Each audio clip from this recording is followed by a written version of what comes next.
नमस्ते साथियों, मैं हूं MC हरवार और आप देख रहे हैं संविधान के स्वर यूट्यूब चैनल पर संविधान सीरीज। अभी तक आर्टिकल 19(2) के अंतर्गत लोक व्यवस्था, विदेशी राज्यों से संबंध एवं राज्य सुरक्षा, शिष्टता और सदाचार के संबंध में चर्चा कर चुके हैं। यह जानकारी संविधान सीरीज के 52 एवं 53 एपिसोड में उपलब्ध है। शिष्टाचार या सदाचार पदावली की भांति न्यायालय अवमानना की भी संविधान में कोई परिभाषा नहीं दी गई है, इसलिए संसद ने न्यायालय अवमानना अधिनियम 1971 पारित कर इस कमी को पूरा किया है। इस अधिनियम की धारा 2 के अनुसार न्यायालय अवमानना के अंतर्गत सिविल और आपराधिक दोनों प्रकार की अवमाननाएं हैं।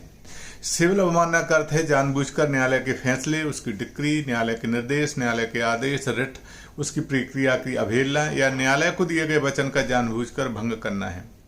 न्यायालय की अवमानना ऐसे प्रकाशनों से है, चाहे मौखिक हो या लिखित हो या किसी माध्यम से हो, जो न्यायालय के न्यायाधीशों की निंदा प्रति वाला हो या उसके प्राधिकार को कम करने वाला हो।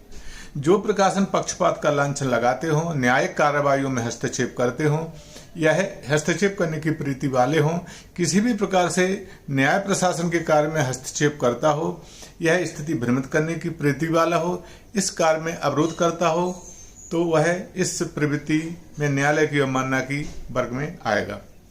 न्यायालय अवमानना के लिए अधिनियम में 6 महीने का कारावास एवं 2000 रुपए तक आर्थिक दंड या दोनों दिए जा सकते हैं।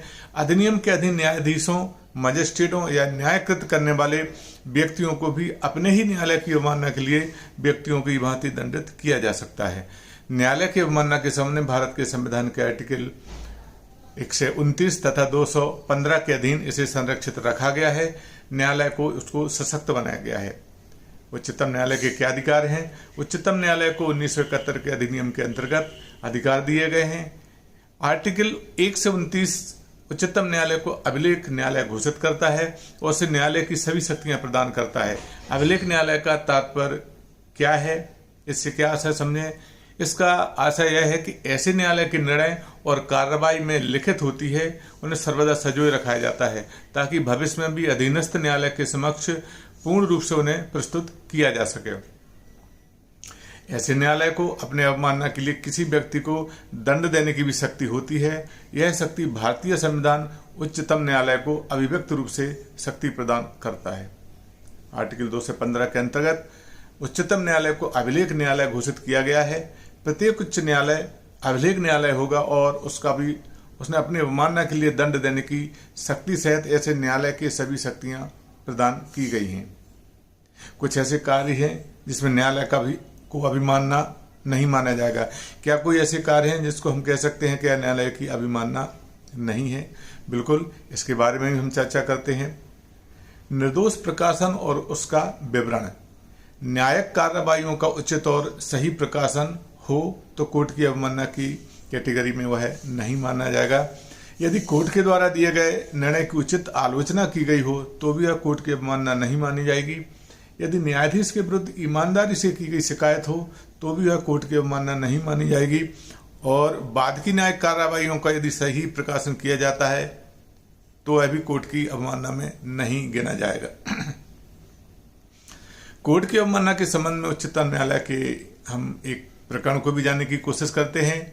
यह फैसला है भरतकांत मिश्रा बनाम registrar Orissa high court 1974 sub clause 710।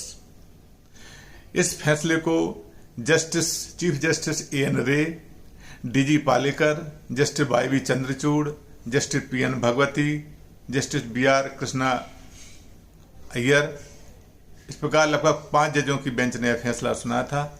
इसका मूल प्रकरण यह है कि अपीलकर्ता को कोर्ट में मुंसिफ नियुक्त किया गया और अधीनस्थ न्यायाधीश के रूप में पदोन्नत किया गया।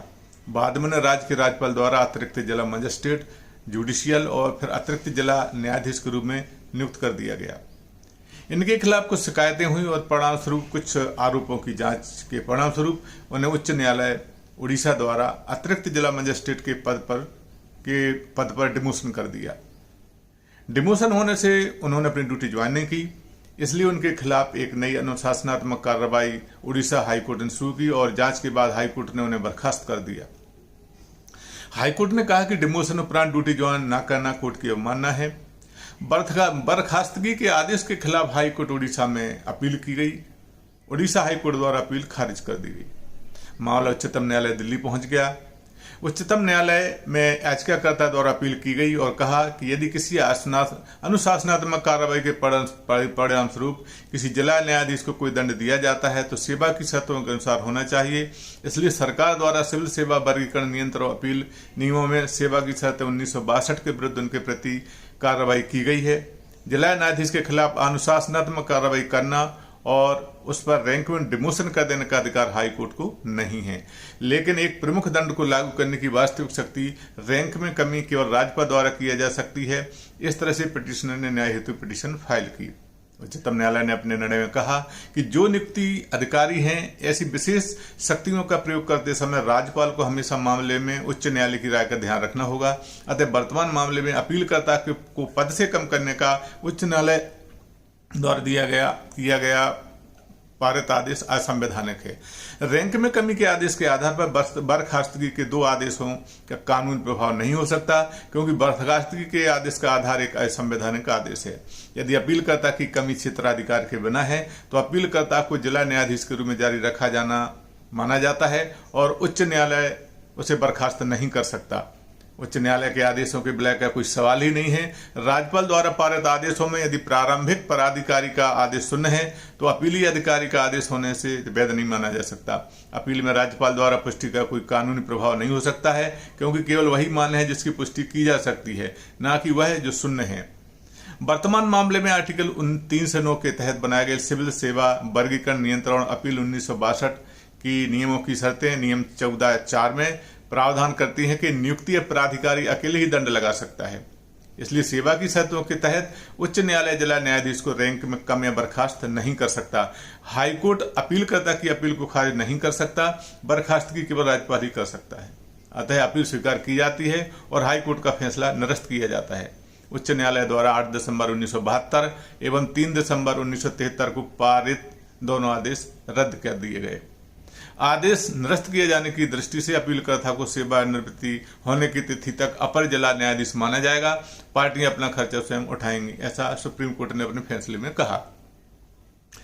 तो साथियों, यह थी कोर्ट ऑफ कंटेम्प्ट के मामले में जानकारी। भारत के संविधान के आर्टिकल 19(2) के संबंध कोर्ट की अवमानना की बिंदु की एक संक्षिप्त व्याख्या जो आपके समक्ष की गई है। जल्दी हम इस आर्टिकल के अन्य बिंदु, न्यायालय की मानहानि क्या होती है, इसके संबंध में क्या कहा गया है, पुनः जानकारी लेकर उपस्थित होंगे। आपको जानकारी कैसी लगी? यदि अच्छी एवं उपयोगी लगी हो तो कृपया गृह संविधान के स्वर यूट्यूब चैनल को लाइक करें, सब्सक्राइब करें, इससे आपको आने वाले वीडियो के नोटिफिकेशन पहुंच सकें, और कृपया अपने ग्रुप में शेयर करें। एक बार पुनः आपको बहुत बहुत नमस्कार।